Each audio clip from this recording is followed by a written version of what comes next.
আসসালামু আলাইকুম সুপ্রিয় শিক্ষার্থী ভাই বোনেরা, আশা করি তোমরা সকলেই ভালো আছো। তোমরা জানো 2024 সালে নতুন করে নতুন কারিকুলামে বইগুলো রচিত হয়েছে। সেখানে অনেকগুলো পরিবর্তন এসেছে। বিশেষ করে নতুন কারিকুলামে গ্রেডিংয়ের যে সিস্টেমটি রয়েছে সেটা বোর্ড কর্তৃক প্রেরণ করা হয়েছে। সেখানে তোমাদেরকে 7টি ক্যাটাগরিতে মূল্যায়ন করা হবে।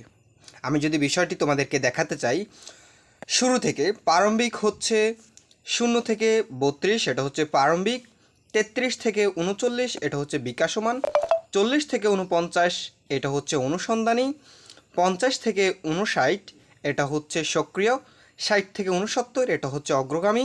এবং 70 থেকে 79, এটা হচ্ছে অর্জনমুখী। 80 থেকে 100 নাম্বার যদি কেউ পায় সেটা হচ্ছে অনন্য। এই যে এই 7টি ক্যাটাগরিতে তোমাদেরকে এখন মূল্যায়ন করা হবে। এখন আর তোমাদের পূর্বের ন্যায় এই যে লেটার সিস্টেম যেটি, এটি আর থাকছে না, এবং জিপিএ যে সিস্টেমটি রয়েছে সেটি আর থাকছে না। তো এক্ষেত্রে তোমরা যারা ষষ্ঠ থেকে নবম শ্রেণীতে রয়েছো তোমাদের ক্ষেত্রে এই নতুন কারিকুলাম প্রযোজ্য। বিশেষ করে তোমরা যারা 2024 সালে যারা নবম শ্রেণীতে রয়েছো, তোমরা 25 সালে দশম শ্রেণীতে উত্তীর্ণ করবা।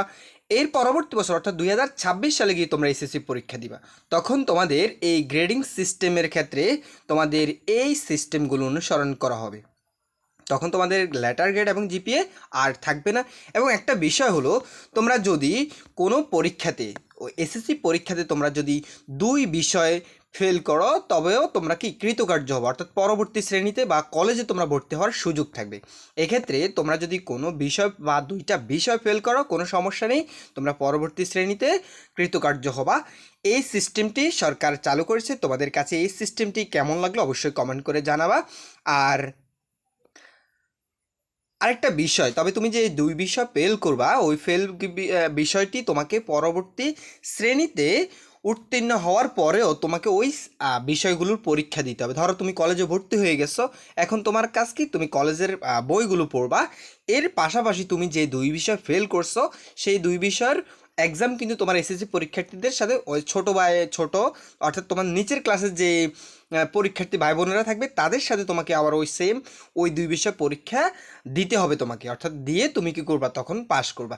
ঠিক আছে, তবে তুমি কলেজে ভর্তি হওয়ার সুযোগটা থাকবে। এটাই হচ্ছে তোমাদের এই পার্থক্যটা। ঠিক আছে, তো প্রিয় শিক্ষার্থীরা, তোমাদের কাছে ভিডিওটি কেমন লাগলো অবশ্যই কমেন্ট করে জানাবা। আর ভিডিওটি ভালো লাগলে অবশ্যই একটা লাইক করে দিবা। আর যারা চ্যানেলটিতে নতুন, তোমরা চ্যানেলটি সাবস্ক্রাইব করে দিবা। ধন্যবাদ সবাইকে।